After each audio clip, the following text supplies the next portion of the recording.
শোন, বাড়িতে জামাই প্রথম এসছে, কখন কি লাগবে তা ঠিক নাই। এমন কোথাও যাবি না যে তোদেরকে ডেকে না পাওয়া যায়। আর জামাই খেলে একটু গ্রামটা ঘুরিলে আয়। ঠিক আছে কাকা। আর হ্যাঁ, ভালো করে খেয়াল রাখবি জামাইয়ের যেন কোনো কিছু ত্রুটি না হয়। ও নিয়ে আপনি কোনো চিন্তা করবেন না, আমাদের সাথে থাকলে জামাই এত আনন্দ পাবে যে বাড়ি যাওয়ার কথাই ভুলে যাবে। আপনি শুধু জামাইকে ডেকে দেন। মায়া, মায়া, আসছে আব্বা।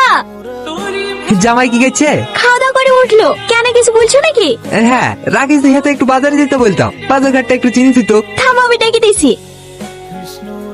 এরা সম্পর্কে তোমার শালা হয়, তোমার যখনই মন চাইবে এদের সাথে ঘুরতে যেও। ঠিক আছে আব্বা, চলেন ভাই এখন একটু বাজারের দিক থেকে ঘুরে আসি। কত হলো ভাই? আপনাদের 20টা।